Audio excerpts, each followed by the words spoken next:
Muy buenas tardes a toda la comunidad académica. El Sistema Nacional de Evaluación, Acreditación y Certificación de la Calidad Educativa, CINEACE, les da la bienvenida al webinar denominado Evaluación de la Sostenibilidad.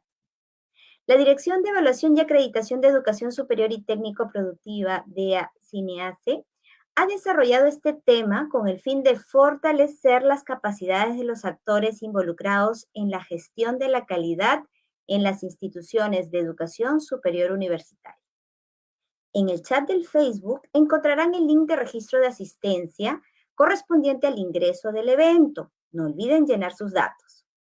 A la vez les comunico que al final de la jornada estaremos pasando el link de cierre. Además, una encuesta con preguntas acerca de la exposición del día de hoy. Bien, luego de estos anuncios, doy pase a Carlos Barreda Tamayo, presidente del Consejo Directivo ad hoc del CINEACE, para escuchar sus palabras de bienvenida al evento. Doctor Barreda, adelante, gracias. Muchísimas gracias, Ivonne. Muy buenas tardes a todos los que nos acompañan en esta oportunidad. Es muy grato para mí iniciar y darles la bienvenida a este webinar con la participación del doctor Manuel Rodríguez Castro, decano de Ciencias de Medicina de la Salud de la Universidad Peruana Cayetano Heredia. Tiene muchísima experiencia en estos temas y es muy importante e interesante que recordemos en qué situación nos encontramos en estos temas. Cualquier institución, cualquier empresa, pues es clave que no solamente tenga clara cuál es su misión, cuál es su visión, qué es lo que quiere ser, pero no solamente es cuestión de tener infraestructura, no solamente es cuestión de tener recursos, también tener personal y sobre todo su perspectiva en el mediano y muy largo plazo. Y esto pues se logra teniendo claro una serie de conceptos. Y entre ellos, si hablamos de universidades, si hablamos ya de programas de estudios y hablamos de CINEACE, estamos en la experiencia de lo que es acreditación de programas universitarios. Recordemos que CINEACE fue pionera en estos temas, ¿no? Su ley de creación del 2006 ya le daba estas obligaciones y responsabilidades y se ha venido acreditando desde aquel entonces. Posteriormente, el 2014, con la ley universitaria, ya se crea esta instancia inicial que es el licenciamiento de las condiciones básicas de calidad de las universidades, tanto institucionalmente como recientemente, ya desde fines del 2020, por programas y específicamente en medicina humana. De manera tal que hay una secuencia. Primero, ya todas las universidades del país, públicas y privadas, concluyeron su etapa de licenciamiento institucional. Ya empezaron el licenciamiento por programas y entonces lo que continúa y este traslape que ha habido de acreditación de programas y el licenciamiento, pues ahora nos lleva a que continuamos con la acreditación de programas universitarios y tenemos nuevos modelos para la acreditación institucional. Centrémonos en lo que son acreditación de programas. A fines de diciembre de 2020 tuvimos más de 140 expresiones de interés de licenciar programas este año. A la fecha tenemos como 96 y de ellas tenemos 56 programas correspondientes a universidades públicas que están ubicadas en solo 8 ciudades de nuestro país. Por parte de las universidades privadas tenemos 40 programas y que están en 9 ciudades. Evidentemente este tema de acreditación tiene unas características. Primero, que es voluntario, y entonces es clave que si a todas las universidades están licenciadas, lo que sigue pues es continuar con este aseguramiento de la calidad. Entonces las condiciones básicas es ese nivel inicial, una licencia de funcionamiento. Pero acreditación es cumplir ya estándares de calidad. Y justamente en las dimensiones que hemos actualizado en CINEACE, tenemos que se debe de demostrar con las acreditaciones que no solamente se cumple con estos estándares de calidad, sino que se aseguran el tema de nuestra conferencia de hoy, la sostenibilidad en el tiempo. Y esta sostenibilidad es clave, decía, para cualquier empresa, para cualquier institución, porque permite de una manera dinámica y flexible sobrellevar diferentes cambios que pueda haber de manera interna o de manera exógena, ¿no es cierto?, en el entorno que tenemos en nuestras universidades, hablando ya específicamente de este caso. Y entonces, esta etapa inicial de licenciamiento, esta posterior de acreditación, de cumplimiento de estándares y esta sostenibilidad en el tiempo nos permiten brindar la mejor educación a nuestros alumnos con participación importante de nuestros docentes, del personal administrativo, de nuestras autoridades y evidentemente, como lo hemos experimentado desde marzo del año pasado, enfrentando y afrontando esta emergencia sanitaria, esta emergencia económica, estas necesidades de usar virtualidad.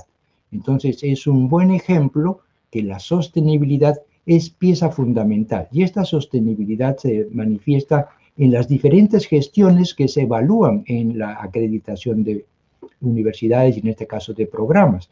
Está la misma gestión institucional que tiene que ser sostenible, la gestión administrativa del mismo modo, la gestión de formación profesional, cuál es el perfil de ingreso, cuál es el perfil de egreso de nuestros alumnos y que queremos que sean profesionales con determinadas competencias.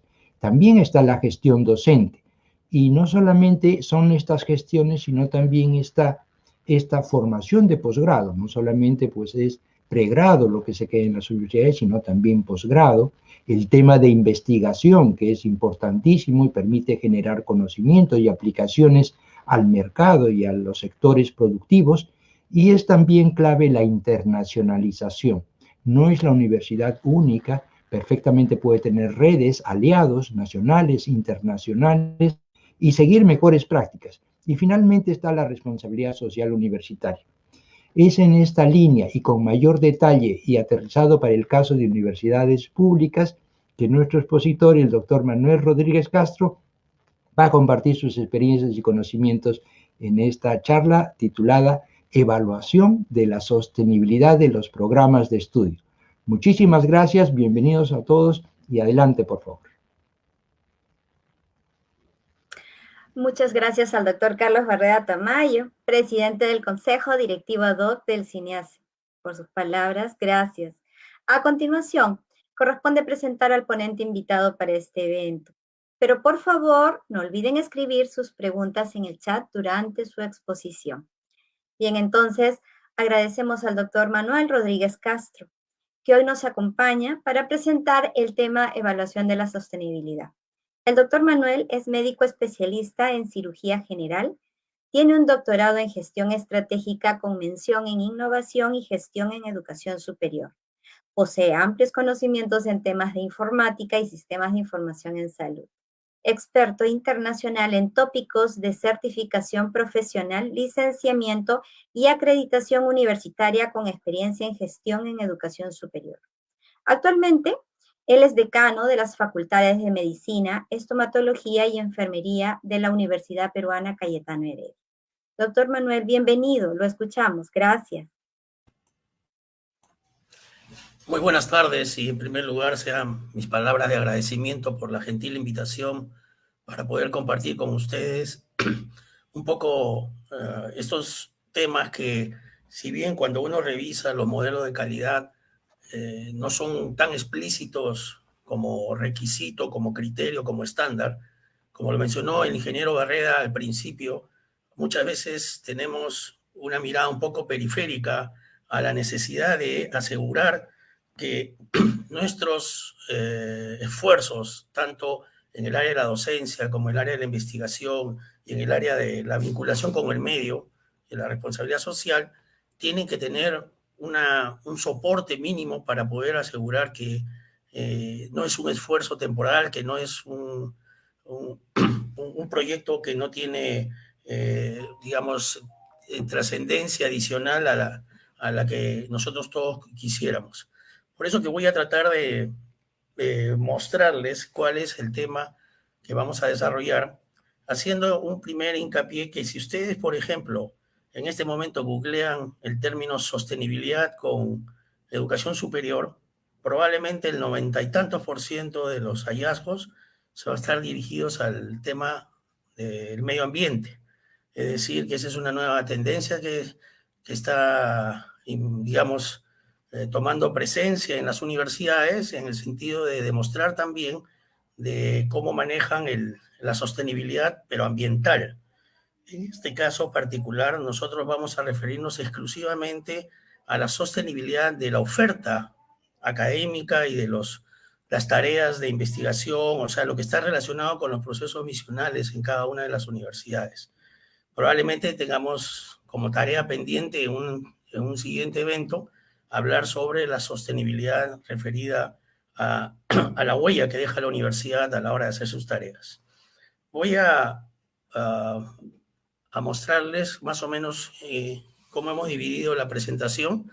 Primero hagamos una definición de qué cosa es la sostenibilidad en el contexto que acabo de mencionarlos, cuáles son los principios que la sostienen, siendo redundante a la sostenibilidad, y básicamente hay dos elementos muy importantes y que vamos a hacer mucho énfasis.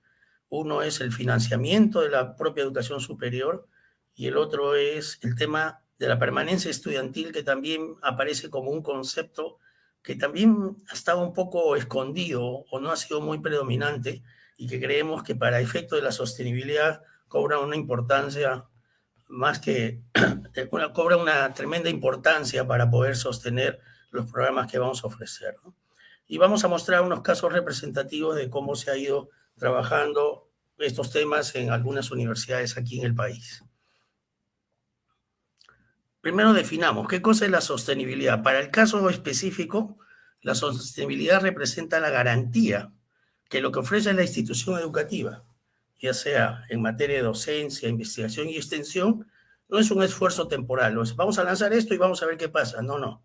Que tiene un horizonte a largo plazo. O sea, si yo voy a lanzar un programa, la idea es que ese programa se consolide y sobre todo sea permanente, que tenga sostenibilidad en el largo plazo.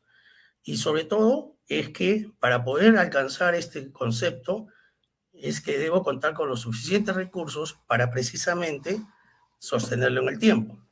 Ese es un poco el principio que vamos a trabajar, el concepto que vamos a trabajar en lo que viene a continuación. En ese sentido, tenemos dos grandes objetivos. Primero, tratar de desarrollar un modelo de evaluación de un programa de estudios o una institución educativa que permita demostrar qué tan eficiente es con la gestión de los recursos necesarios para darle continuidad y sostenimiento a su propuesta académica. Y por otro lado, diseñar un instrumento para la evaluación objetiva de la sostenibilidad de los programas de estudio o instituciones educativas cuando se sometan a un proceso de evaluación o de autoevaluación en función del cumplimiento de los procesos misionales y en el marco del aseguramiento de la calidad. Esto es básicamente lo que vamos a tratar de desarrollar en lo que viene a continuación. Fíjense, dentro del modelo de evaluación de la calidad del CINEACE, existen 5 criterios que se utilizan para poder calificar los diferentes estándares.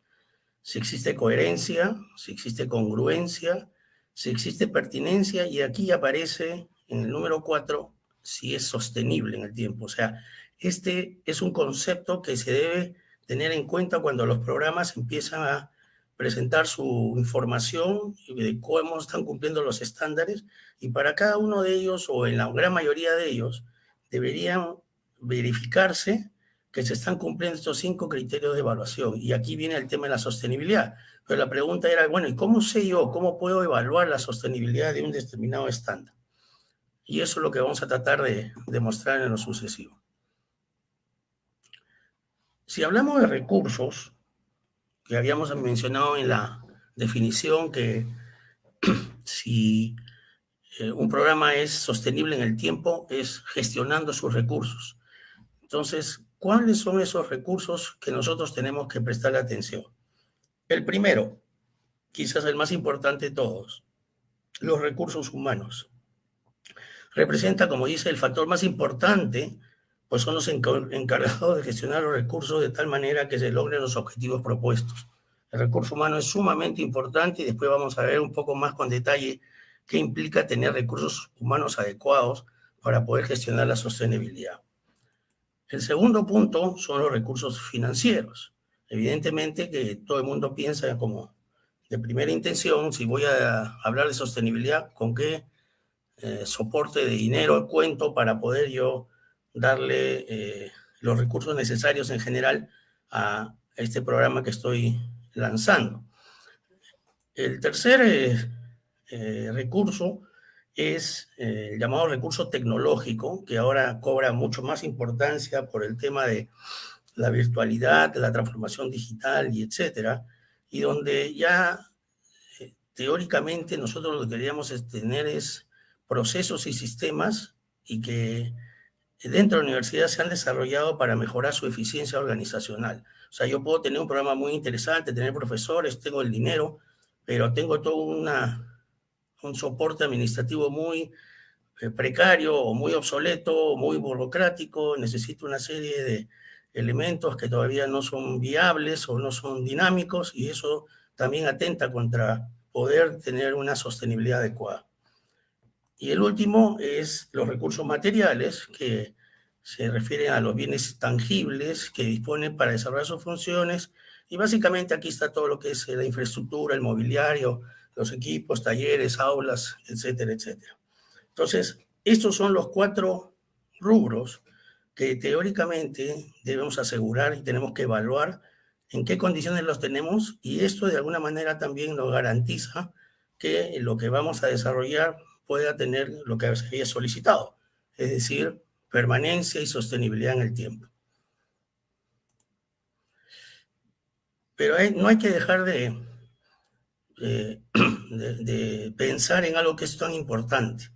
La sostenibilidad, uno la empieza a pensar y habla sobre lo que es la formación, los programas académicos, pero en realidad la sostenibilidad tiene que ser evaluada en el contexto institucional y en ese caso tenemos que hablar de sostenibilidad de los procesos misionales, tanto en la formación de recursos humanos calificados, la investigación, es decir, generación de conocimiento, y todo el tema relacionado con la vinculación con el medio, la extensión, proyección, la responsabilidad social.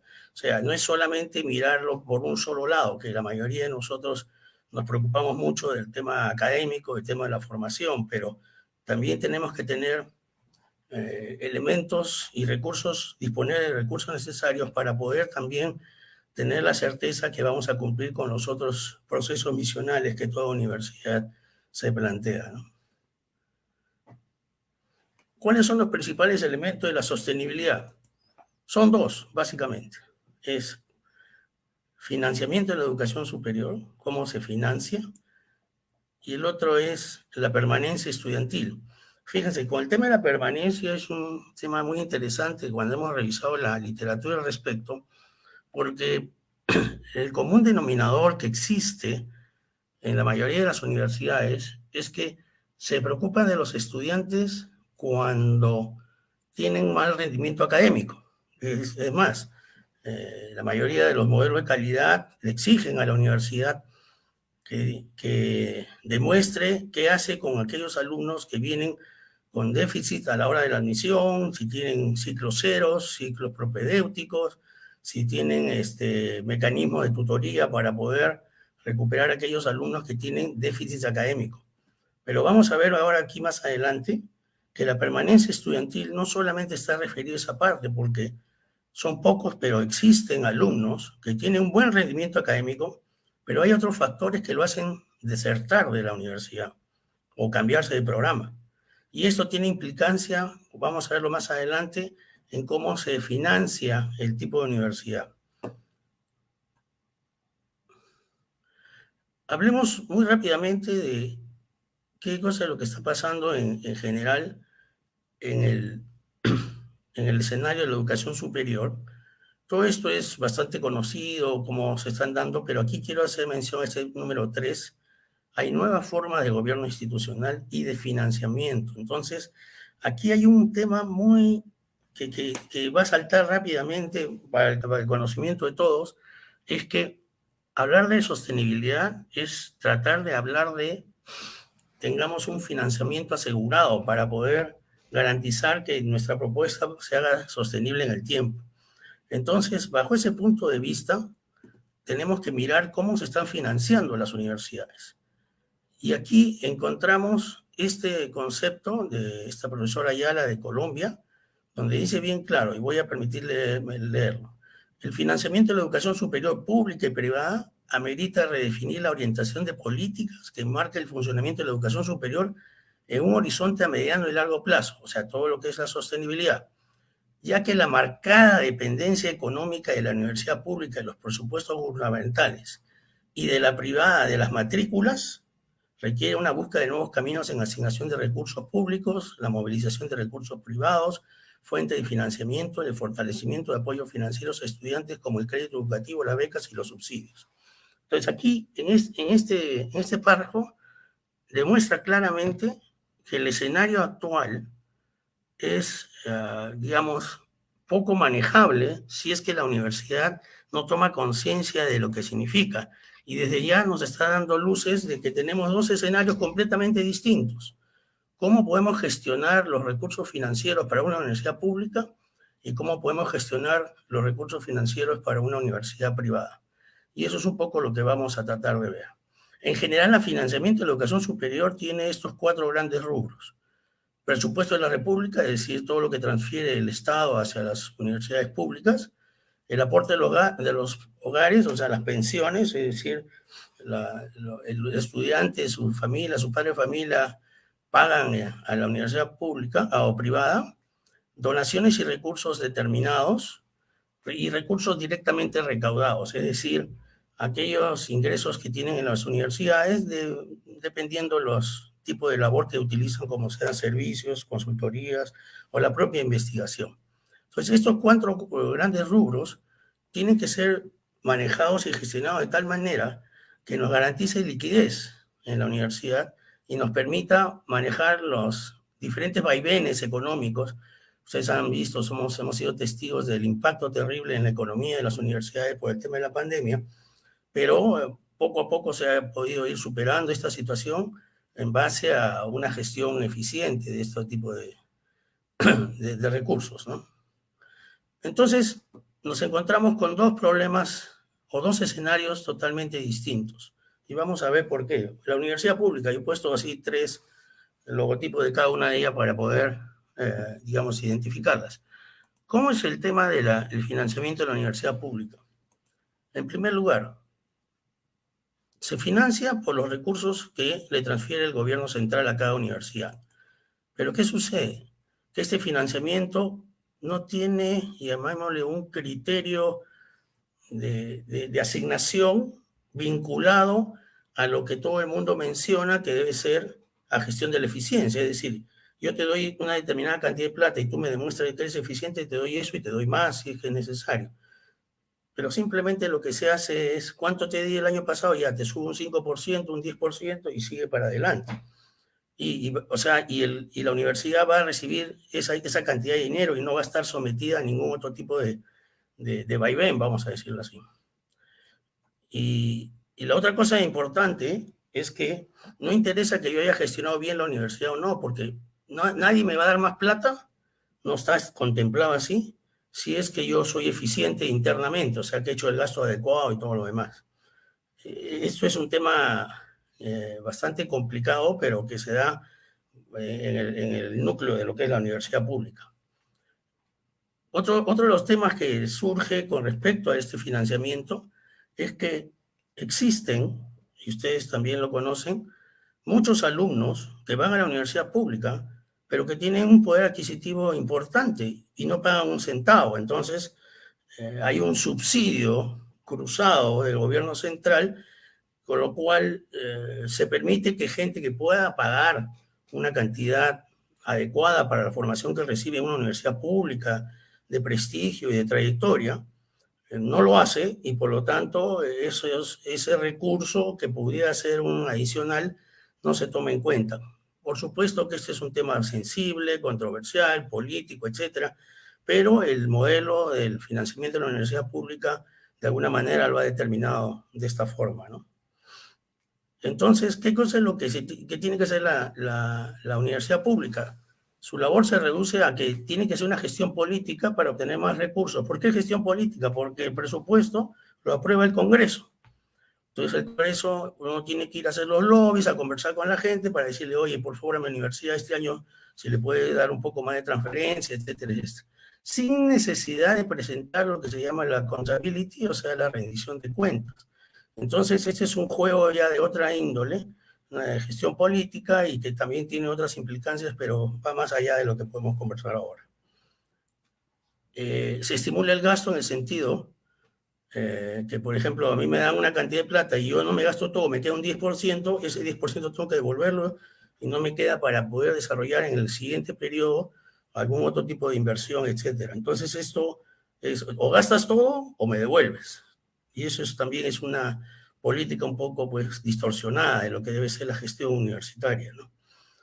Y en realidad lo que queda es que las autoridades de las universidades públicas se queda, digamos, acotada a administrar los recursos en base a la norma estatal frondosa y restrictiva de la autonomía. En la ley universitaria se habla mucho de la autonomía en todos sus ámbitos de la universidad, la autonomía académica, autonomía en la gestión de la investigación, autonomía en lo que es la parte de financiamiento. Pero cuando vamos a ver las normas que regulan estos trámites de financiamiento, nos damos cuenta que existen una serie de trabas burocráticas que hacen poco operativo el poder disponer de esa cantidad de dinero. Esto es un poco el escenario de la universidad pública. Y fíjense, aquí hemos hecho una pequeña revisión a través del portal de transparencia de cada de estas universidades públicas. Y lo que hemos hecho es mirar qué porcentaje o calcular el porcentaje de recursos directamente recaudados que representan estos recursos del presupuesto de la universidad. Y así podemos ver que, por ejemplo, la Universidad de San Marcos tiene un 40% de sus ingresos por el RDR. La UNI 37%, la Universidad Nacional de Piura 30%, Villarreal 30%, la Universidad del Callao 29%, y así están viendo. Y evidentemente también se ve que hay universidades que son algunas no muy conocidas desde el punto de vista público, que tienen muy poca proporción de recursos directamente recaudados que contribuyen con sus presupuestos anuales. Entonces, porque esta es un poco la respuesta, o sea, es decir, si el gobierno no me va a dar más dinero, entonces yo como universidad voy a diversificar mis ingresos. Y con esta tabla, de alguna manera, se demuestra que las universidades públicas más antiguas y de mayor trayectoria muestran mayores ingresos en este rubro, demostrando entonces que se requiere cierta madurez institucional para ampliar o diversificar sus fuentes de ingresos, que aún así siguen siendo exiguos para el rol que deben cumplir como universidades públicas, ¿no? O sea, este concepto debería ser parte de la gestión de la universidad pública, es decir, ok, la transferencia del gobierno central es una parte importante de mi presupuesto, pero tengo que yo gestionar y tengo que hacer de alguna manera alguna tarea para poder ampliar los ingresos de la universidad a través de los RDR. Y aquí entramos en otro problema. ¿Y cuál es el problema?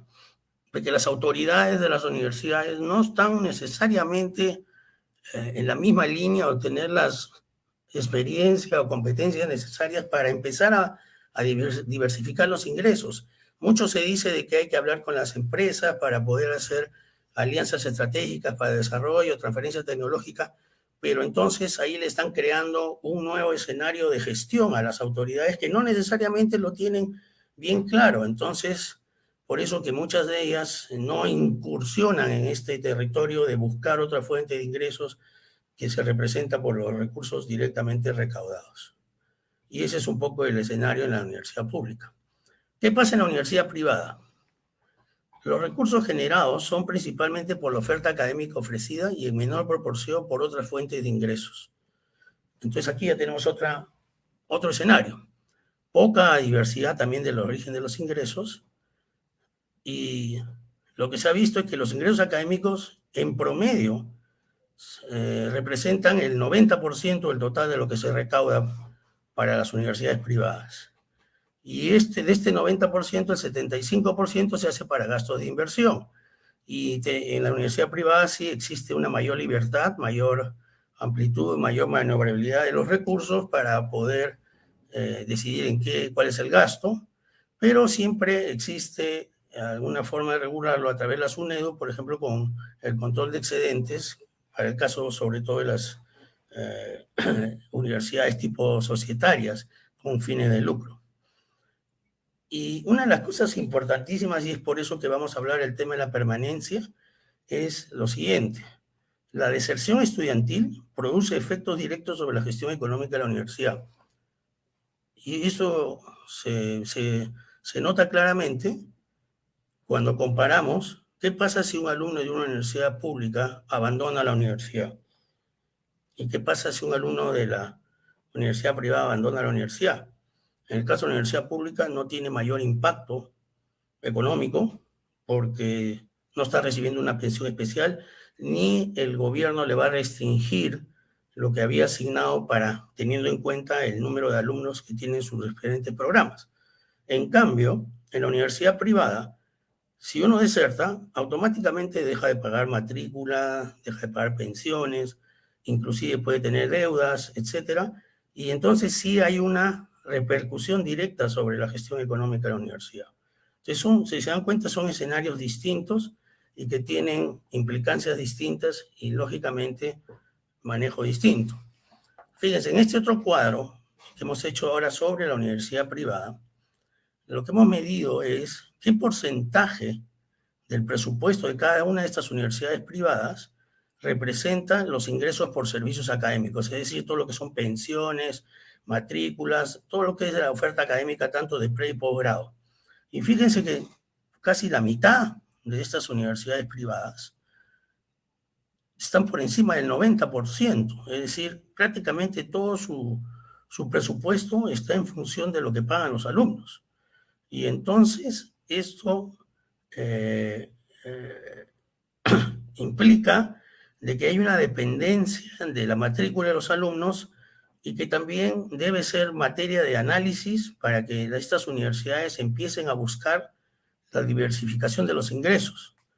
Y aquí, por ejemplo, quiero mostrarles justo las dos universidades que ocupan los dos últimos lugares en términos de que tienen menor proporción.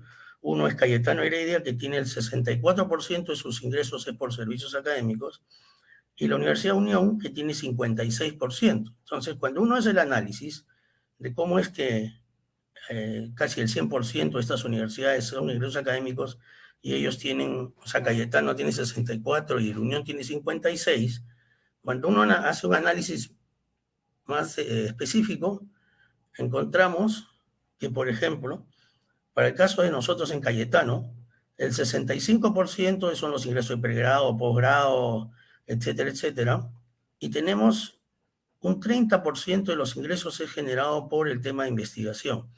Claro, es cierto que nosotros tenemos una trayectoria de investigación de tiempo y tenemos una serie de elementos que nos ayudan a tener ingresos por los grants y todo lo demás, y también tenemos el tercer rubro, que son los ingresos por servicios. Es decir, este sería quizás el modelo que las universidades privadas deberían procurar a estructurar sus presupuestos, es decir, un 60-70% por ingresos académicos, un 25 a 30% por ingresos de investigación, y el restante son por los servicios que puedan dar de consultorías, servicios externos, etcétera, etcétera. Aquí nosotros tenemos servicios de clínica dental, de laboratorio, de la clínica veterinaria, de la clínica renal oncológica, etcétera.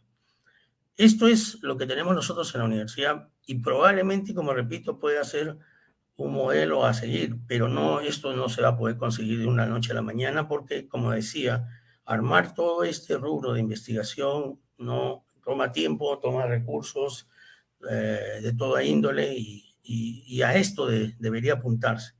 Ahora, si vemos el caso de la Universidad Peruana Unión, es un caso casi, podemos llamarlo hasta anecdótico, la Universidad Peruana Unión presta servicios académicos y su presupuesto es el 56%. Sin embargo, cuando miran el siguiente rubro, es venta de mercadería y productos. Y ustedes todos conocen, y lógicamente coincidimos en que tienen unos productos buenísimos, los productos Unión, que son panaderías, galletas, tostadas, que son riquísimas y que tienen una amplia salida. Entonces, ellos lo incorporan dentro de su, digamos, armamentario de recursos. Y esto casi es un 40% de su presupuesto, más de lo que nosotros gastamos en investigación. Pero esto es una otra forma. Estoy mostrándolo como ejemplo. No necesariamente le estoy pidiendo que todos se pongan a vender pan, dicho sin menospreciar lo que está haciendo la Universidad Peruana Unión. Pero es un ejemplo de cómo algunas universidades, sobre todo en el caso del lado privado, tienen que buscar otras alternativas, tienen que ser ingeniosos, tienen que buscar innovación para no depender exclusivamente de la parte académica y tener posibilidades de alternativas de ingresos de otra índole, ¿no? Vayamos entonces al otro tema, de la permanencia estudiantil. La permanencia estudiantil, llamémosle entonces lo contrario, definamos lo contrario. No definamos la permanencia, definamos la deserción. Entonces la deserción se define como el proceso de abandono temporal o definitivo, voluntario o forzoso de la carrera o de la institución de curso de estudios, un estudiante, ya sea por causas internas o externas a él. Entonces, esto es un tema mucho más complejo que simplemente mirar si el alumno tiene buenas notas o no. Porque se ha visto, como les había dicho el ejemplo anterior, hay alumnos que tienen muy buenas notas y simplemente en el siguiente semestre ya no se matriculan. ¿Y por qué no se matricularon? Porque aparecieron algunos factores, ya sean internos o externos, como se dice bien claramente, que lo obligan a abandonar. Por ejemplo, o la deserción puede clasificarse si es, o sea, uno se presenta a la universidad y no se matricula, ingresa pero no se matricula, si es temprana, si es en los primeros ciclos, o si es tardía, si es que abandona pasada la mitad de la carrera. Una deserción interna es cuando el alumno abandona el programa donde está y se cambia a otro programa en la misma universidad. Puede ser que también el estudiante cambie de universidad por motivos económicos o de cualquier otra índole. Y finalmente también puede ser simplemente que abandona la universidad y se dedica a otra cosa. Y aquí es donde estaba mencionando el tema de las causas internas o las causas externas, y es lo que está aparentemente un poco abandonado por las universidades. O sea, por ejemplo, el tema vocacional, el tema de que no le gusta o no entiende las estrategias educativas. No es que no entiende por el tema de que no tiene talento académico, sino que la estrategia no encaja en su modo de pensar, etcétera, etcétera. O también hay problemas relacionados, por ejemplo, con la infraestructura de educación, no se siente cómodo, le parece que hay mucha gente, etcétera. Hay una serie de elementos que se mencionan que realmente implica que la universidad tiene que darle una nueva mirada a ese acompañamiento que debe hacer al alumno. Y como repito, no solamente mirar cuántas buenas notas tiene o malas notas, sino mirar qué factores están involucrándolo a él. Entonces, ¿qué cosa es lo que se debe hacer para asegurar la permanencia estudiantil? Primero, se puede clasificar en estos 4 rubros, desde el punto de vista institucional, desde el punto de vista académico, desde el punto de vista individual, individual y desde el punto de vista socioeconómico. Hay que trabajar e intervenir en las diferentes promociones, tratando de identificar cuáles son las causas que pueden conducir a una deserción y donde no es solamente que lo vea el coordinador de un curso o el jefe de un departamento, sino involucrar a una serie de instancias institucionales. Y lógicamente el seguimiento académico, quizás, yo no estoy diciendo que no hay que prestarle atención, quizás sea la causa más frecuente es la falla académica, pero Junto con esta hay que mirar las otras causas que pueden producir la deserción. Y hay que implementar estrategias de seguimiento académico donde el ciclo de vida universitaria, y no solamente en los primeros años, dice ya, en los primeros años el chico vino con un poco de déficit, ya lo tutoreamos, le hacemos un curso de repaso y ya, ahora sigue para adelante, y de ahí no le hacemos un monitoreo, un seguimiento de cuál es su comportamiento en lo sucesivo, ¿no? Y esto también tiene que ser parte de una estrategia institucional, como vamos a ver más adelante. Existen algunos indicadores que pueden utilizarse para ver la permanencia. Esto lo ha publicado CINDA, por ejemplo, algunos indicadores, por ejemplo, los índices de absorción, es decir, cuántos matriculados se matricularon, mejor dicho, cuántos alumnos que ingresaron se matricularon, la retención al segundo año, cuántos en el segundo año fueron los que se matricularon en el primero, y también al tercer año, y finalmente, quienes completaron su plan de estudios en un periodo no más allá de un año del periodo habitual. Estos son algunos indicadores que pueden ayudarnos a identificar cuál es el comportamiento de la permanencia. Pero no es, y esto es sumamente importante, hay que hacer una labor preventiva. No quiero que me digan, ah, sí, se fueron tantos, pero ¿qué hicieron con ellos? No, ya se fueron, pues ya no los tenemos.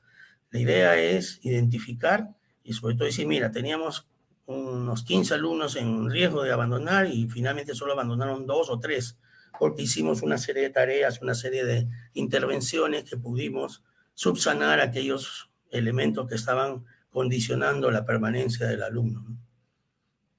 Vamos a mostrar unos casos representativos publicados en nuestro medio muy rápidamente. Este es un trabajo que ha ganado un premio inclusive, que es la eficiencia del gasto en las universidades públicas. ¿Cuál era el objetivo? Es proponer un modelo que evalúe la eficiencia de las universidades públicas para proveer bienes y servicios con estándares adecuados según los procesos misionales y cuál es la influencia que han tenido las diferentes fuentes de financiamiento. Entonces, estos autores lo que hacen es, van a las universidades públicas y empiezan a evaluar cuál es la eficiencia que tiene la universidad pública con respecto a los resultados y productos y los cambios en la productividad, y si es que los incrementos de los recursos obtenidos están asociados a un cambio significativo en la eficiencia de las universidades públicas, porque podríamos tener nosotros la posibilidad de dar más dinero, pero no necesariamente esto se traduce en que sean más productivas las universidades públicas. Y utilizan el capital humano, el capital físico, la función docencia, investigación, extensión, el gasto público, la variable de control, y finalmente, estas son sus conclusiones que son bien interesantes. Si bien el periodo de evaluación ha sido relativamente corto, de un par de años, pre-pandemia, hay evidencias que 5 universidades incrementaron su productividad en sus 3 funciones principales. Entonces, hay una correlación positiva entre las universidades más productivas y los años de licenciamiento otorgados por la SUNEDU. Y encontraron esa asociación, es decir, las universidades licenciadas con mayor número de años eran los que finalmente demostraban que tenían mayor productividad. Aquellas universidades que utilizaron mejor sus recursos en capital humano y físico lograron mejores resultados en términos de una mayor retención de sus estudiantes, así como una mejor calidad de sus investigaciones. Para mejorar la productividad de investigación hace falta que las universidades operen bajo un tamaño óptimo, es decir, eficiencia de escala. Y eso es lo que mencionaba previamente. O sea, el problema fundamental que vemos siempre es que las universidades se les exige que tienen que hacer investigación, pero para poder hacer una investigación que realmente cumpla con los estándares que todos quisiéramos, se necesita que tiene que ser con una eficiencia de escala, es decir, invertir y no es por contratar 2 o 3 investigadores y ponerlos en un laboratorio y ya, sino tiene que haber toda una estructura de desarrollo para que las universidades finalmente tengan digamos, un buen desarrollo en el tema de investigación, ¿no? También demuestran que cuando hay ineficiencia en la utilización de los recursos humanos, de los recursos generados, se reduce la productividad. Y si es que el presupuesto que han ejecutado es menos del 85%, implica también que hay una restricción de la productividad. Los recursos directamente recaudados han contribuido a mejorar la eficiencia de la función de la docencia. Los recursos ordinarios, o sea, los directamente que manda el Estado, generan eficiencia para garantizar las funciones de docencia y extensión. Y los recursos donados han generado ineficiencia en las tres funciones principales. Entonces, en ese trabajo se demuestra que el escenario actual, como está, tiene que cambiar, porque no es significativo, o el impacto que tiene según las fuentes no genera. Hay algunos casos de productividad, pero no es el modelo que garantice que se está dando mayor productividad en la universidad pública. Este es otro caso. Esta es una tesis doctoral del doctor Pacheco, publicado en el año 2019, de la Universidad Villarreal. Y en este caso él también intenta investigar cuál es la repercusión de la fuente de financiamiento en la calidad de los profesores, en los estudiantes y en la calidad de los activos de la Universidad Federico Villarreal. Pero ellos cuando parten tienen una serie de variables, pero cuando van al escenario de la universidad se dan cuenta pues, que la universidad no tiene una política bien declarada en cuanto a la gestión económica financiera. Y al final de cuentas lo que encuentran es esto, ¿no? Que el financiamiento económico tiene efecto en la gestión de la calidad en la educación porque no está proporcionando los recursos necesarios. Existe desinterés por parte de las autoridades de aprovechar otras posibilidades de obtención de financiamiento. Y esta fuente de financiamiento sí tiene repercusión en la calidad de los profesores al no tener mayores oportunidades para capacitación. Al no contar con infraestructura adecuada, docentes y alumnos no pueden alcanzar niveles de competitividad y se ha visto que el interés de los egresados de secundaria por estudiar en la Villarreal se ha venido a menos en los últimos años. Entonces, de alguna manera están planteando de que existe una correlación entre mejorar cuáles son las fuentes de ingresos, que a su vez se va a trasladar a una mejor gestión tanto académica como en los otros rubros y que finalmente va a condicionar que la universidad pueda mejorar sus índices de productividad, ¿no? Por eso que recomiendan utilizar todos los mecanismos de financiamiento que tiene la universidad pública, llámese cooperación técnica, desarrollo de proyectos de inversión, convenios con el sector privado de investigación. Esto es un tema que casi ha sido un tabú para las universidades públicas, es de acercarse al sector privado para establecer alianzas y hacer desarrollos tecnológicos o transferencias tecnológicas, ¿no? Relacionarse con gremios empresariales para aporte financiero y, como también se mencionó, establecer una política institucional de desarrollo de la investigación, participando en los concursos, etc. Entonces, en este trabajo hace una llamada de atención pues, que la Universidad Villarreal no solamente no está buscando un mejor financiamiento, sino que la falta de estos recursos incide directamente en la calidad de la oferta que están ofreciendo, ¿no? El caso número 3 simplemente es un estudio relativamente corto donde medimos la deserción y lo que se hace es, se midió en la cohorte de ciencias de salud del año académico 2010 de algunas universidades y más o menos miraron cuánto de estos alumnos que ingresaron a estas universidades y que pertenecían a la carrera de ciencia de la salud abandonaban o desertaban la carrera. Y rápidamente, en medicina abandonaron el 10%, obstetricia 11%, enfermería 9.9% y estomatología 5.64%. Pero, ¿cuántos se rezagaron? O sea, que no hicieron la carrera en el periodo establecido, sí es mayor proporción, casi llegando al 50% de los alumnos de algún momento se retrasan en el desarrollo de su plan de estudios, y lo que determinan es que la mayor parte de los alumnos que desertan es un tema vocacional, muy cerca está un tema económico, y también existe este 10% que puede ser catalogado como inmadurez emocional, estilo de enseñanza, desmotivación. Aquí podemos añadir el entorno familiar, etcétera, etcétera. Entonces, esto es una mirada de cómo está la deserción en algunas universidades nacionales de los alumnos que ingresaban a los programas de ciencia de la salud. Entonces, la recomendación es evaluar aspectos socioeconómicos de orden académico y personales, lugar donde reside, nivel de ingresos, necesidad de trabajar. A veces los alumnos abandonan porque tienen que trabajar para sostener la economía familiar, etcétera, etcétera. Entonces, son algunos elementos que no se están tomando normalmente en cuenta en el modelo, cómo se está gestionando los estudiantes de estos, en general, de las universidades, ¿no? Y este caso número 4 también es algo muy parecido en el sentido de cuál es el análisis de la deserción. Esto es del año 2017 y la Universidad Privada del Norte en la sede de Trujillo. Y la deserción semestral fue del 26.7%.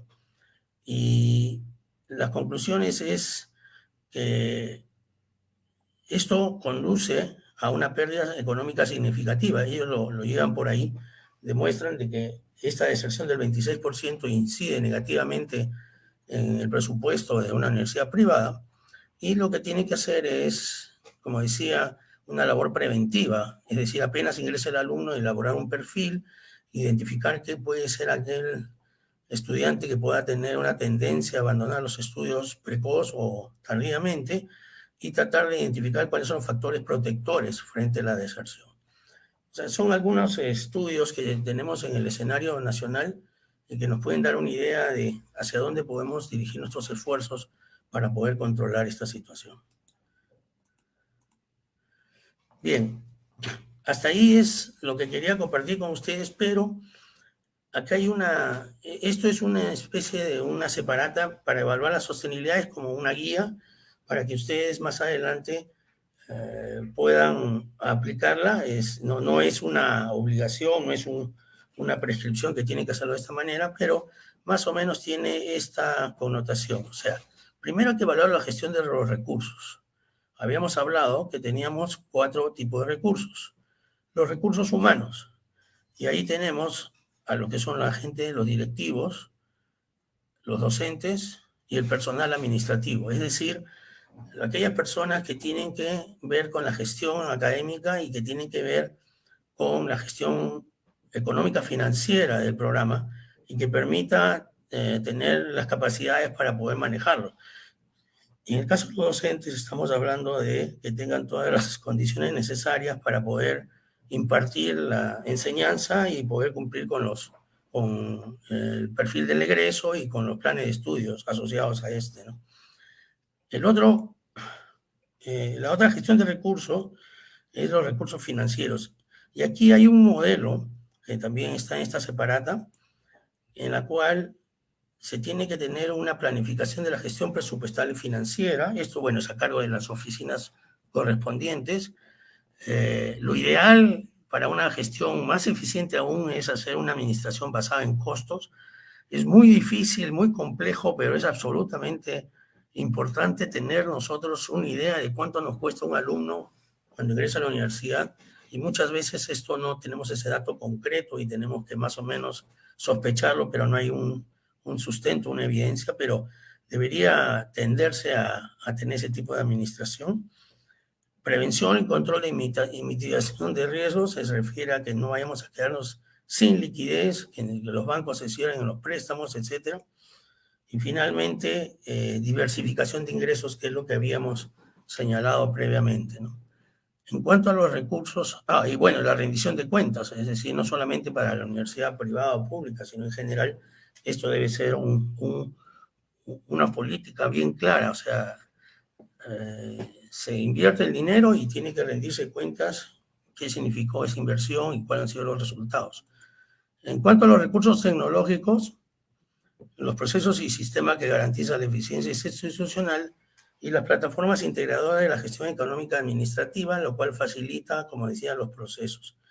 Y por último, los recursos materiales, donde se establece cuál es la disponibilidad de la infraestructura y equipamiento y cuáles son los planes de mantenimiento y renovación, lo cual me garantiza de que yo puedo contar con esos recursos de infraestructura y equipamiento por el tiempo que sea necesario e indefinido, por último.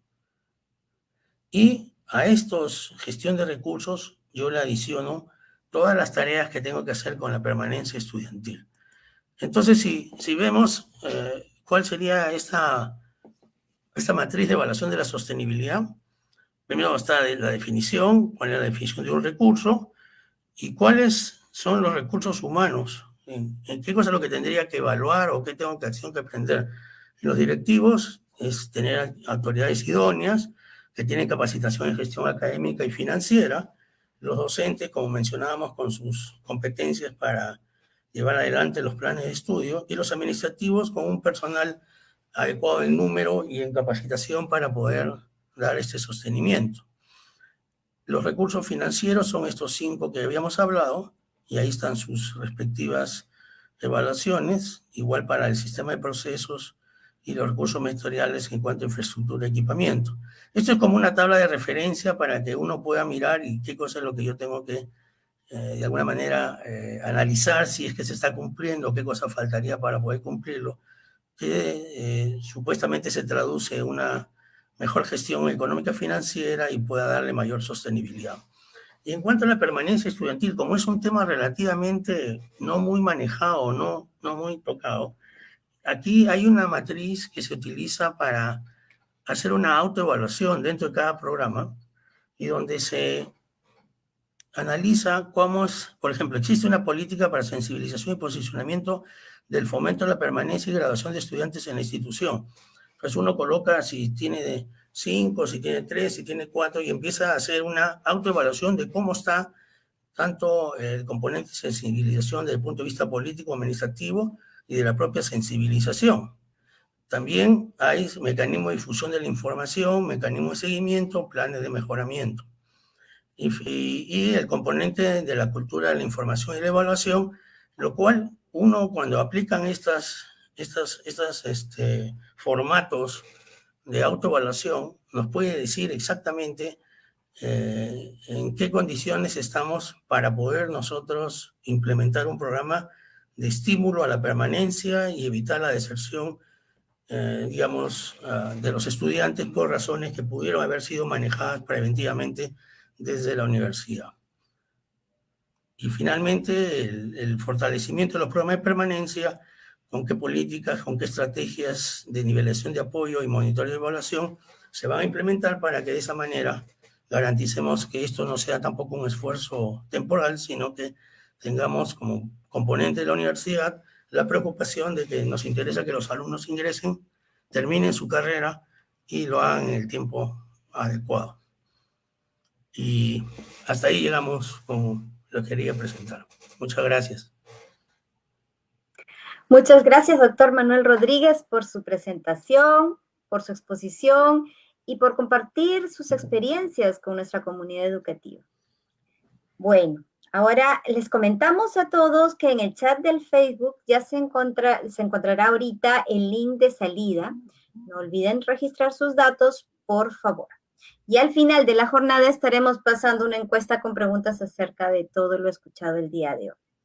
Agradecemos también a las comunidades académicas que nos han acompañado y que están presentes ahorita de Lambayeque, de La Libertad, de Abancay, de Huacho, Piura, Tumbes, Iquitos, Arequipa, Ayacucho, Huánuco, Puno y Huancavelica. Gracias por estar el día de hoy en nuestro evento. Ahora corresponde dar pase a las preguntas del público. Para ello invito al doctor Hugo Rosales García, quien como director de Evaluación y Acreditación de Educación Superior y Técnico-Productiva del CINEACE estará de moderador en este espacio y luego nos brindará las reflexiones finales del evento. Adelante, doctor, lo escuchamos. Gracias, Ivonne. Buenas tardes a todos. Primero felicitar al doctor Manuel Rodríguez por la exposición que nos ha brindado y a partir de ella trasladarle algunas de las preguntas que nos han ido haciendo llegar durante su exposición.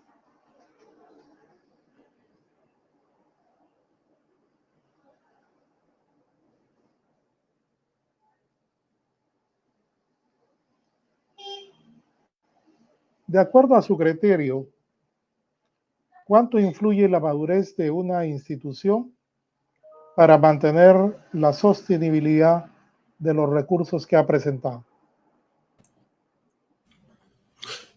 Bien, gracias por la pregunta. En realidad, eso fue un hallazgo cuando hicimos la recopilación de la información que nos permitió identificar claramente que las universidades que tenían mayor recursos directamente recaudados pertenecían precisamente a las universidades de mayor trascendencia, de mayor prestigio y de mayor trayectoria. Entonces, de ahí inferimos que para poder entrar a un proceso de diversificar los ingresos, yo tengo que tener claro que debo gestionar otros elementos que me permitan tener llegada a estas empresas o a estos servicios, a estas consultorías, o sea, y hay que gestionarlo también.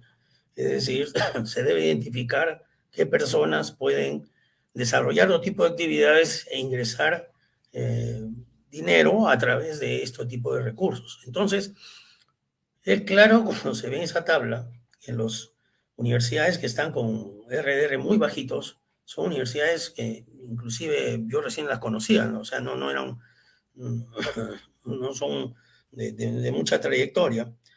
Y pienso que para poder incrementar los recursos directamente recaudados no es solamente decir voy a hacerlo así, sino tengo que tener todo un aparato para poder sostenerlo igual, pues, ¿no? Es decir, voy a apostar por esto. Entonces, pienso que la madurez de la institución, la trayectoria, el hecho de ya tener experiencia manejando la parte académica y manejando los recursos directamente enviados por el gobierno, ya tendrían la posibilidad de desarrollar otras alternativas, reclutar gente que le permita hacer algún otro tipo de actividad conexa y de esa manera poder incrementar los ingresos por los RDR, ¿no?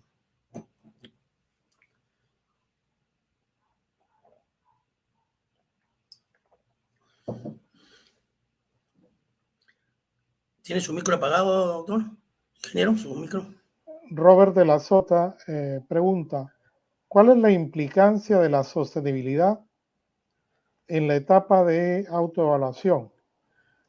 ¿Y cómo se podría evidenciar esta sostenibilidad en el momento de la evaluación externa? Bueno, yo creo que es importante definir dos cosas. En el modelo de calidad del CINEACE se exige una serie de estándares y uno tiene que demostrar con los medios de verificación de que está cumpliendo lo que señala el estándar. Cuando se habla de sostenibilidad, hay un estándar que habla de sostenibilidad y que puede medir ese tipo de cosas. Pero es un tema que está un poco superficial, o sea, no hay no hay los suficientes elementos como para decir, sí, este programa es sostenible, este otro programa no es sostenible. Entonces, la idea de esta matriz que estoy compartiendo con ustedes es de hacer ese ejercicio, es decir, a ver, voy a ver mi recurso humano de este programa. ¿Cómo están los directivos? ¿Cómo están los docentes? ¿Cómo están los administrativos? No estamos hablando de los estudiantes, estamos hablando de administrativos, docentes y autoridades. Igual, después miro cómo está la gestión financiera y tengo que mirar, muchas veces nosotros, la mayoría de académicos, conocemos muy poco sobre lo que es, digamos, la gestión económica financiera en base a, por ejemplo, los flujos de caja, el estado de ganancias y pérdidas, etcétera. Pero ahí hay una serie de parámetros que se pueden evaluar y de esa manera tener una idea más o menos en coordinación con la gente que maneja la parte económica, que son otros especialistas, son otros profesionales, no son necesariamente académicos. Entonces ahí se conversa. Y de esa manera también ver en qué medida tenemos nosotros otro tipo de recursos, llámese infraestructura y todo lo demás. Entonces, lamentablemente no son indicadores específicos y exclusivos de la sostenibilidad, sino la sostenibilidad la estamos mirando tomando prestado algunos otros indicadores de otras áreas que van a ser evaluadas, pero que si la miramos en forma conjunta nos puede dar una idea de hasta qué punto. O sea, vamos a decirlo con ejemplos muy concretos. Yo tengo un programa, estoy convocando a un proceso de admisión y tengo 30 vacantes y resulta que se presentaron 10. Entonces, ¿hasta qué punto es sostenible un programa con ese tipo de cosas? Por eso es que se hablaba de, digamos, la administración en base a costos, y ahí hay un trabajo muy interesante de cómo hacer, cómo calcular el punto de equilibrio. Es decir, yo quiero ver un programa, ¿y cuántos son tus vacantes? Son 10. Con 10 ya llego al punto de equilibrio, pero no llego a 10, llego a 7, a un programa de posgrado, por ejemplo. Entonces simplemente tengo que suspenderlo y diferir su convocatoria y buscar otro mecanismo donde yo pueda reclutar a mayor cantidad de gente. Entonces, esto no es parte del modelo de acreditación, esto es parte del ejercicio que tenemos que hacer todos durante la autoevaluación para poder, cuando dicen los criterios de integridad, de coherencia, de consistencia y sostenibilidad, ahí decimos, si este programa es sostenible. Bueno, si es un programa que tiene 20, 30 años y es exitoso porque tiene buena demanda, etcétera, probablemente no haya mucho que hacer el análisis, pero generalmente lo que uno tiene que mirar son aquellos programas relativamente nuevos que todavía no terminan de consolidarse y que de repente necesitan una mejor definición de cuál es su función y cuáles son sus financiamientos necesarios, ¿no?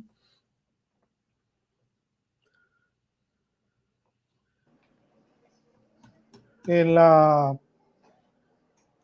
la mayoría de universidades de gestión pública, los recursos directamente recaudados se logran a través de los llamados centros de producción o centros productivos. Sin embargo, se conoce que en una gran parte estos centros resultan tremendamente ineficientes, produciendo tanto gasto como ingreso pueden lograr. Se ha considerado la corrupción que puede haber en la universidad pública en este componente de ineficiencia.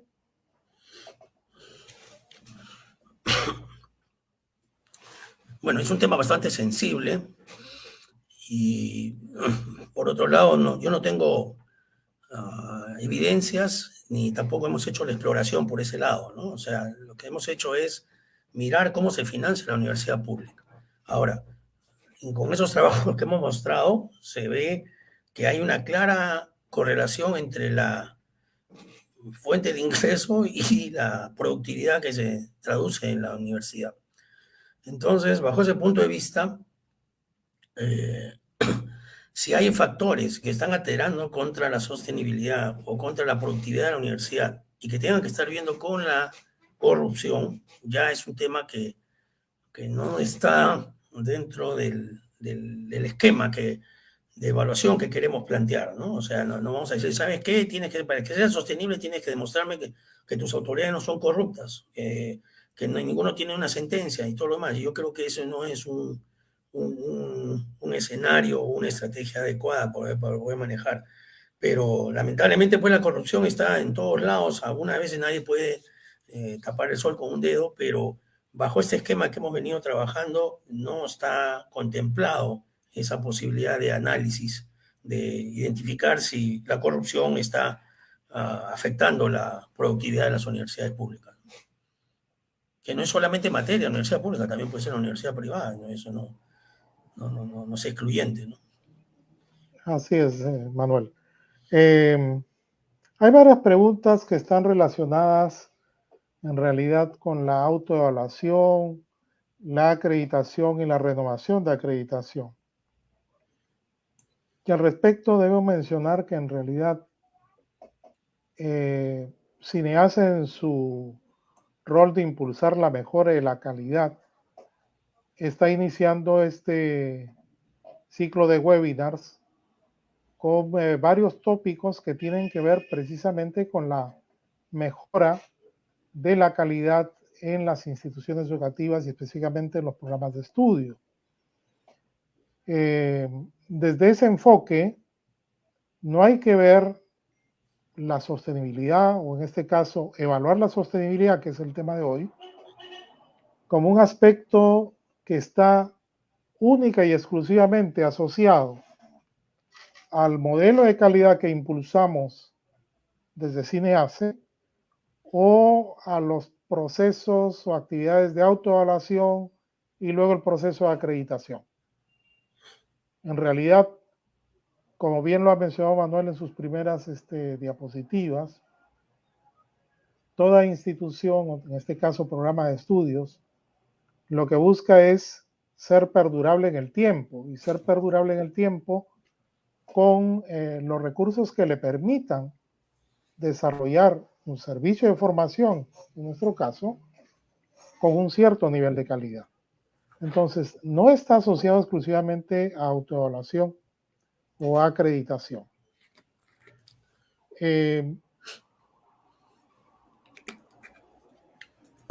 Con respecto de el material que ha presentado Manuel, efectivamente el material donde aparece esta matriz de evaluación que ha sido preparado por el doctor Manuel Rodríguez va a estar a disposición para ustedes. Se va a distribuir entre todas las oficinas de calidad de las instituciones educativas de educación superior y técnico-productiva, y también va a estar disponible para ustedes. Ingeniero, ¿y se me permite? Sí, Manuel, por favor. Yo pediría, por favor, que si bien es una propuesta, no necesariamente es el documento perfecto, y en todo caso, pediría a todos los representantes de las diferentes instituciones que si nos pueden hacer una retroalimentación o dar aportes para poder mejorar el documento, bienvenido, por supuesto. Por supuesto que sí, Manuel, y ese es el proceso precisamente de mejora continua del que estamos hablando. Es un documento que se ha preparado. No lo tomen como algo prescriptivo, o sea, algo que es obligatorio de hacer, por favor. No es así. Es una referencia para que ustedes puedan utilizarlo, adecuarlo, ponerlo en el contexto de su propio programa. Y en ese sentido, sería excelente que ustedes pudieran retroalimentar a Manuel, que es el autor de este documento, y a nosotros también, ¿no? Y vamos a ver cómo establecemos ese procedimiento para recibir sus aportes. Tenemos ahora algunas preguntas sobre la deserción, ¿no?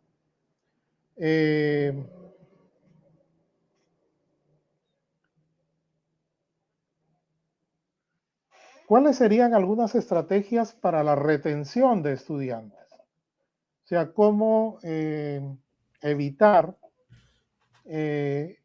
posibles escenarios de deserción.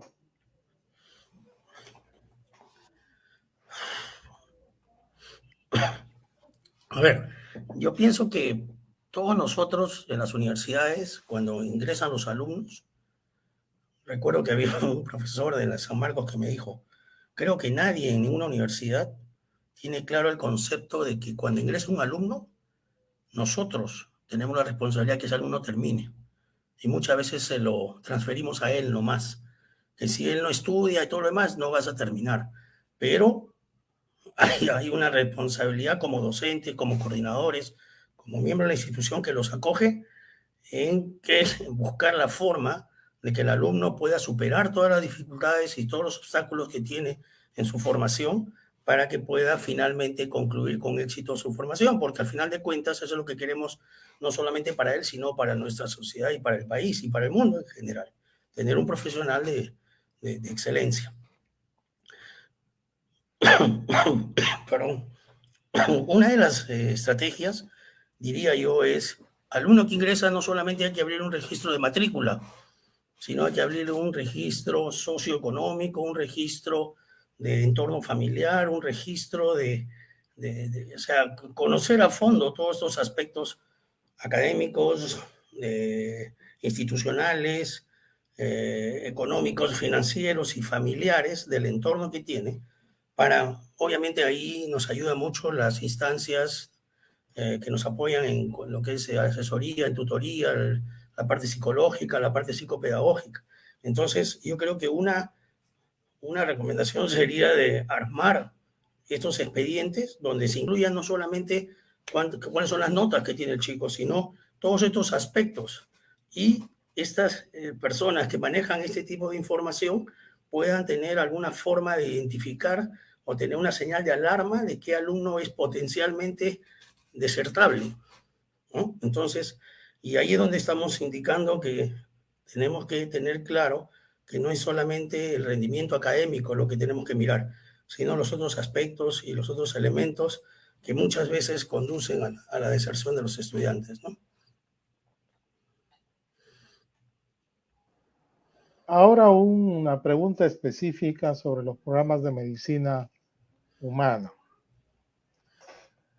¿Cuáles son las limitaciones para la sostenibilidad en un programa de medicina humana en el contexto actual de educación virtual? De tal manera que se puede estar a nivel de universidades que son top en los rankings mundiales, tanto en pregrado como en posgrado. A ver, en medicina ocurre un fenómeno particular y peculiar. La formación de un alumno que no es de medicina y en general que no es de ciencia de la salud, quizás su plan de estudios a lo largo de los 5 años son prácticamente de manejo y responsabilidad de la universidad.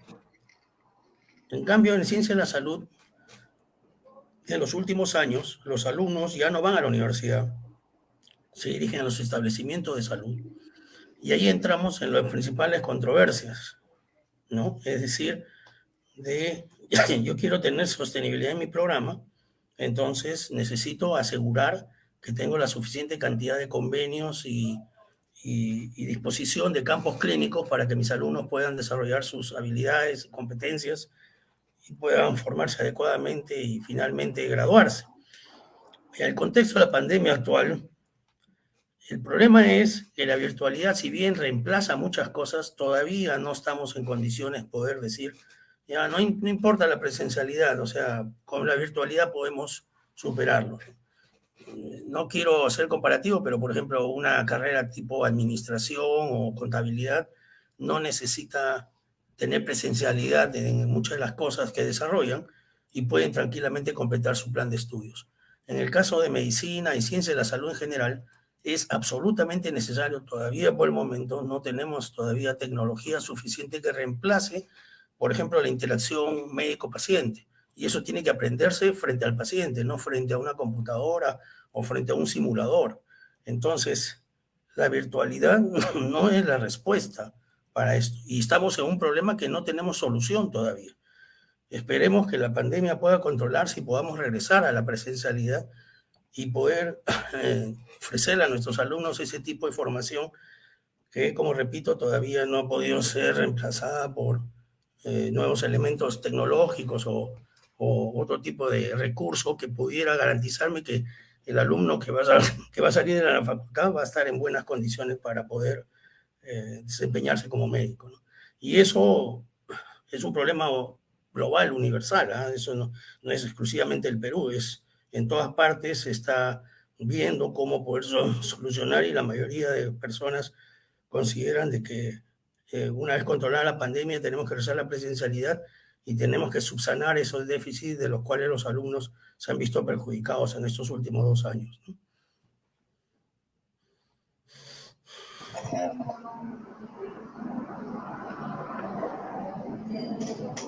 ¿Cómo afectaría la sostenibilidad de un programa de estudios el ingreso directo a las universidades que se está proponiendo? Realmente ese sí es un dolor de cabeza porque yo no sé si se utilizan criterios adecuados para poder decir que yo puedo recibir un determinado número de alumnos, algún tipo de cosas. O sea, si vamos a estar frente a la situación crítica de que se aprueba esa norma de que ingresen todo el mundo a la universidad, tendríamos que nosotros hacer un análisis previo y establecer cuál es nuestra real capacidad. O sea, si yo como universidad pública digo, yo puedo recibir 400 alumnos y me mandan 600, bueno, tiene que haber de alguna forma la compensación para poder atender a los 600 y no solamente a 400, que es lo que yo declaro como capacidad resolutiva. Pero en todo caso, a lo que voy yo es que podríamos utilizar este modelo para ver exactamente hasta dónde podemos llegar en una recepción de nuevos alumnos, para que no se afecte no solamente, digamos, el funcionamiento de la universidad, sino lo más importante, la calidad de la enseñanza, ¿no? Este es un tema político muy crítico y espero que no progrese o no se apruebe en los términos que se están mencionando, ¿no? Uno de los recursos que ha mencionado para el tema de la sostenibilidad es el recurso humano.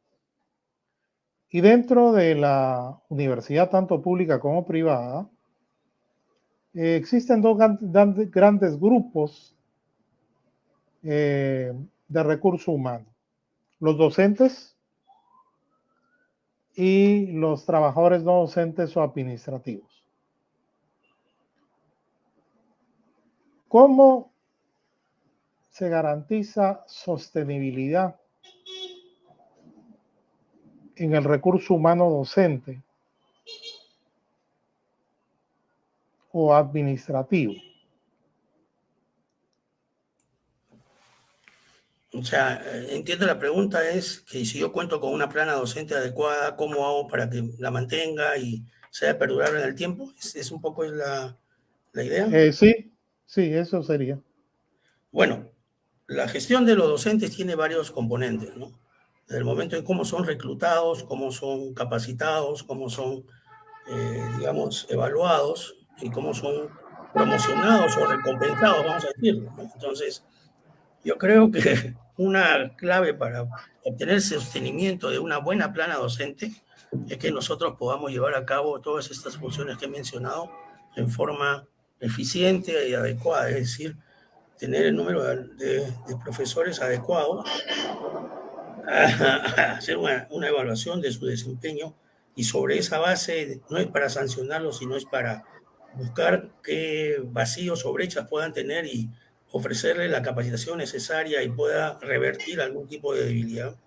Y aquellos que tienen buen desempeño y todo tienen que ser recompensados de esa forma, y no realmente económica, sino con algún otro tipo de estímulo para su desempeño docente. Y buscar que hay una cosa sumamente importante y que salió en nuestras encuestas cuando hicimos en la universidad. Nosotros pensábamos que cuál era el principal reclamo del profesor, iba a decir la parte económica, y resulta que la parte económica quedó en segundo o tercer lugar. Lo primero que había que tener es un adecuado ambiente de trabajo para su labor docente. Y muchas veces eso nosotros no nos preocupamos.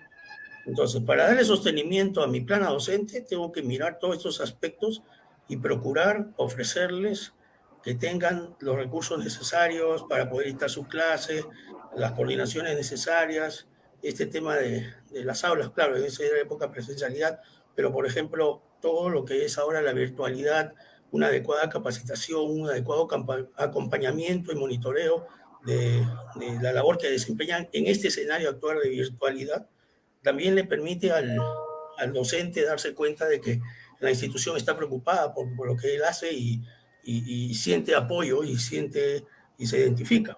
Igual pasa con el administrativo. El administrativo tiene que tener bien claro cuáles son las labores que hace y para ellos también es toda una política de evaluación, de capacitación y de recompensa para aquellos que realizan bien su trabajo. O sea, hay que erradicar ese concepto de tú haces tu trabajo, por eso te pago, así que ahí nomás, sino buscar tener una buena clima organizacional, tener un escenario donde tanto el docente como el administrativo se sientan contentos y que muchas veces hemos sufrido,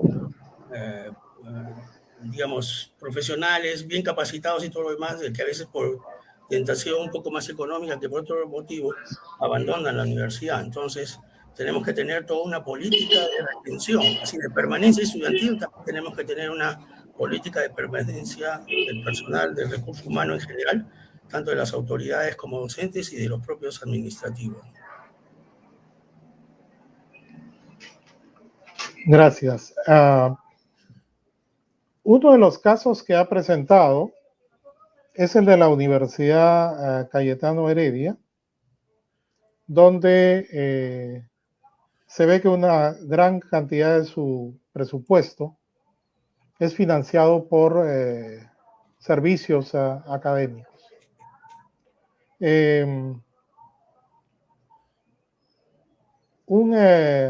Una de las misiones de la universidad es la investigación. Puede afirmarse que el caso de la Universidad Cayetano Heredia es evidencia de que es sostenible la investigación y que esa sostenibilidad le retroalimenta en términos de financiamiento presupuestal. A ver, yo creo que la universidad está cumpliendo 60 años y desde los primeros momentos siempre se ha caracterizado por la preocupación por hacer investigación. Y la forma de poder justificar que es sostenible, porque nosotros nos mantenemos en los primeros lugares en los rankings en los últimos años, lo cual es una forma indirecta de medir que la investigación está produciendo resultados. Ahora, una cosa sí sumamente importante. En la universidad más o menos el 30% de los ingresos son de investigación, pero ese 30% solamente el overhead de eso va para la parte administrativa y el restante va para toda la área de investigación. Entonces eso nos garantiza también esa sostenibilidad.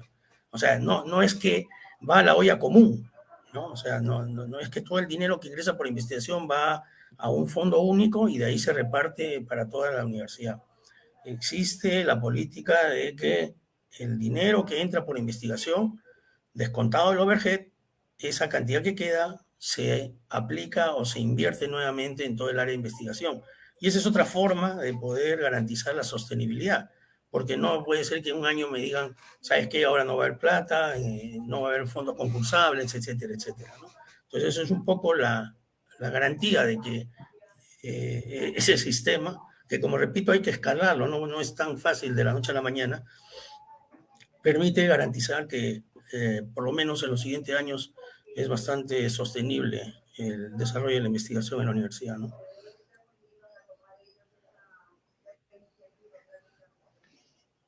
Siguiendo con el tema de la investigación,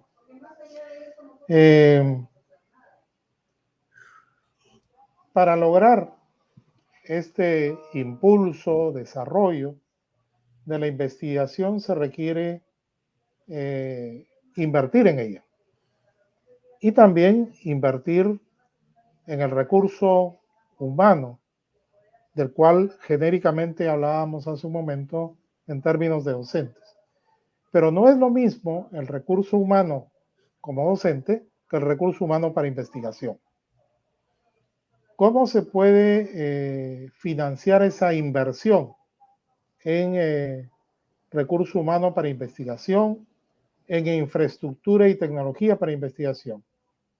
¿Existen fondos públicos? ¿Existe cooperación internacional? ¿Qué nos puede comentar acerca de ello? A ver, de alguna manera la investigación en la universidad ha llegado al momento de que se autofinancie. Es decir, y eso le decía, o sea, el 30% del presupuesto ha sido generado por la investigación y descontado el overhead, el resto queda para poder dar sostenimiento a los nuevos emprendimientos. Ahora, generar un escenario de investigación en una universidad, repito, es algo complejo, demandante y toma tiempo. No se puede hacer de la noche a la mañana, pero tiene que haber alguna forma de un proyecto a largo plazo y que sobre todo no se pierda el entusiasmo en el camino, porque esto generalmente demanda mucho esfuerzo y pocos resultados iniciales. Ahora,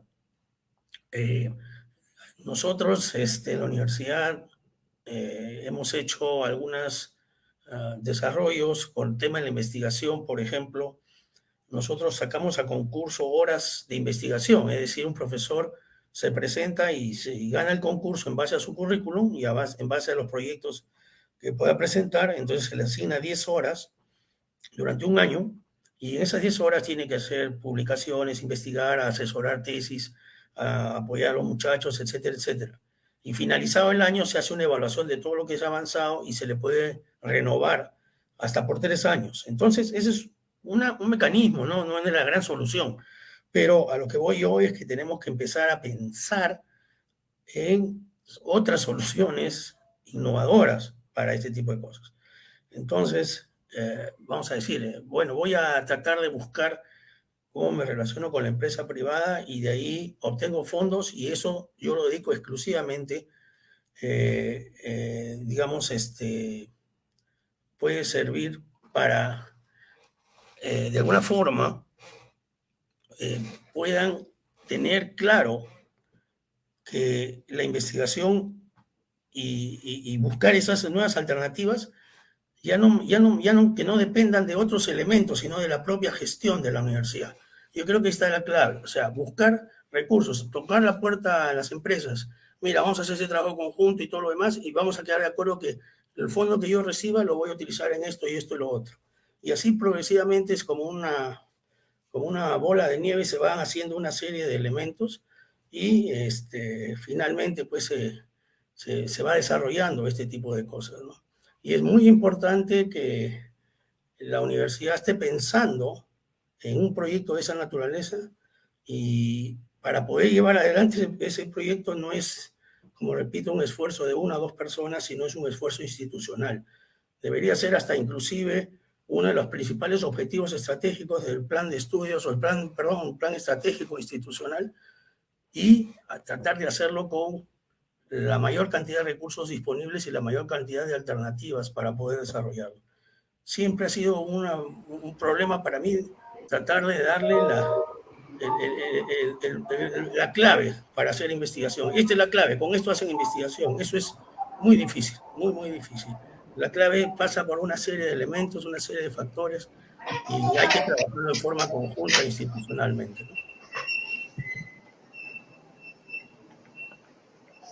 Bien, tomando el caso de la Universidad Peruana Unión y de la diversificación para tener ingresos como universidad, es posible que esta diversificación para generar ingresos y por lo tanto financiar el presupuesto represente un riesgo para enfocarse o centrarse en la misión de la universidad, como la formación, la investigación y la propia responsabilidad social?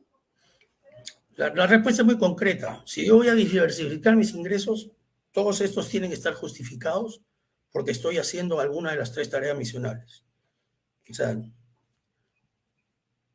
es a veces difícil poder catalogarlo, pero si yo hago una labor que está fuera de mi proceso misional para conseguir dinero, probablemente hasta la SUNEDU me venga encima. Ustedes conocen el caso de universidades que tienen equipo de fútbol y todo lo demás, y entonces eso, bueno, ¿dónde está la misión y todo lo demás? Entonces, yo creo que si uno va a diversificar ingresos, lo primero que tiene que hacer es establecer cuáles van a ser las estrategias para generar esos ingresos y asegurarse que están dentro del marco de las tareas y funciones que le corresponden a mi universidad y que lógicamente están declaradas en mi visión, en mi misión y mis propósitos institucionales.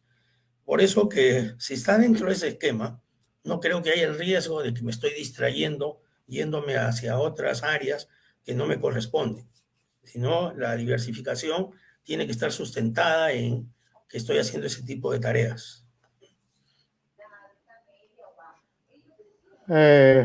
Finalmente, volviendo al tema de la deserción estudiantil,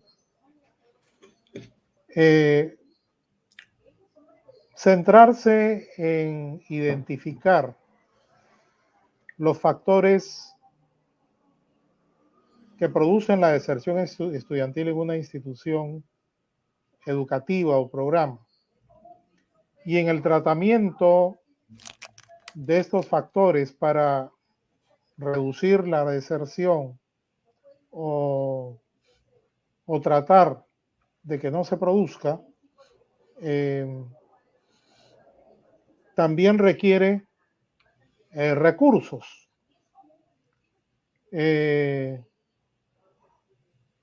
¿Cuál sería el equilibrio entre un índice de deserción y lo que se debe presupuestar o financiar para evitar esa deserción? ¿O no cabe hablar de este equilibrio? Yo creo que como este es un proceso relativamente nuevo y poco empleado en las universidades, creo que yo dejaría la puerta abierta para que empiecen a trabajar y mirar en el camino cuál es el impacto económico de esa labor.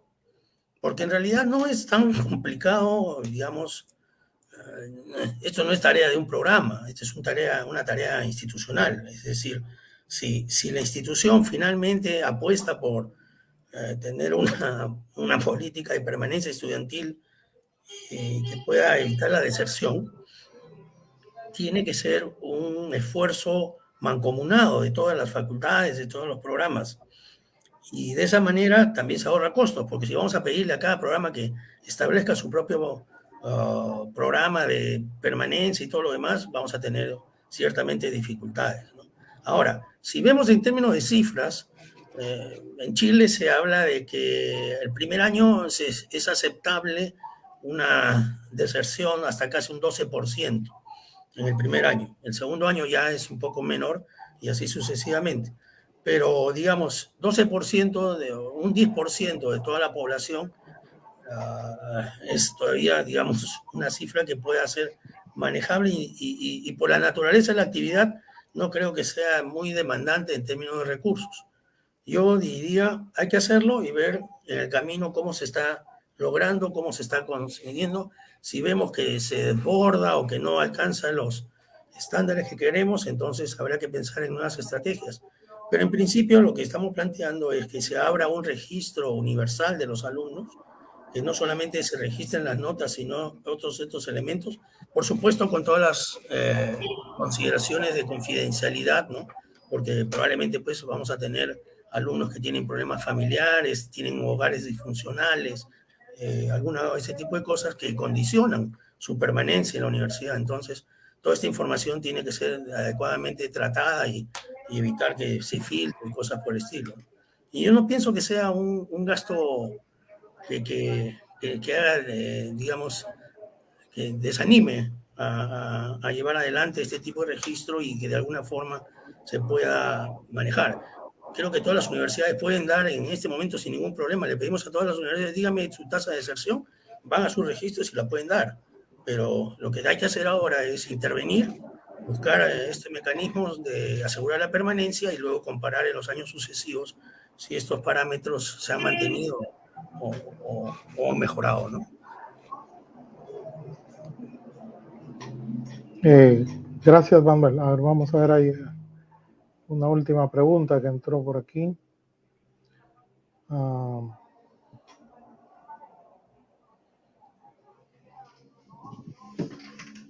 Tiene que ver en términos generales con la sostenibilidad. De forma muy sucinta, ¿qué elementos o qué es lo que se podría mostrar como evidencias del análisis de sostenibilidad en el caso de un programa de estudios? Bueno, de alguna manera es recoger un poco la información que, como bien dijo el ingeniero, no es algo prescriptivo que tienen que hacerlo exactamente como tal, pero lo que estamos planteando en esa matriz es un análisis de los que consideramos los principales aspectos que pueden influir en la sostenibilidad del programa. La parte económica, la parte de los recursos humanos, la infraestructura, la parte tecnológica y cómo se está manejando el tema de la permanencia estudiantil. Y aquí entro al tema complicado de entender de que la universidad pública tiene un escenario, la universidad privada tiene otro escenario, son totalmente distintos, en uno afecta una cosa, en el otro no le afecta y viceversa, pero al final la respuesta para poder mejorar sus condiciones económicas y darle sostenibilidad a sus tareas es que hagan diversificación de ingresos, tanto para la universidad pública como la universidad privada. O sea, si son diferentes, pero aparentemente la salida o la solución planteada es la misma, lógicamente respetando el contexto de cada uno de ellos, ¿no? Por ahí siempre se menciona, pues, si yo tengo RDRs altos, entonces el gobierno ya no me va a dar tanta plata, porque ya estoy gestionándolo por ahí. Pero yo creo que ahí debe haber un acuerdo político, si se quiere, que si yo soy suficientemente eficiente para generar una buena cantidad de dinero en RDR, el gobierno no tiene que tocarlo ni mirarlo. Eso es mi esfuerzo, es mi eficiencia. Y eso me va a permitir a mí seguir desarrollando, porque soy una universidad sin fines de lucro, obviamente, una universidad pública. Entonces, esa plata, y tampoco se va a pretender de que esa plata después vaya al erario nacional, ¿no? O sea, eso ya sería el colmo. Entonces, uno debería buscar un acuerdo en que el gobierno se encargue de hacer la transferencia que le corresponde y ni siquiera mirar cuántos RDR ha generado la universidad, y más bien la universidad, teniendo esos ingresos para los recursos ordinarios, puede hacer una mejor gestión y puede ser más eficiente, ¿no?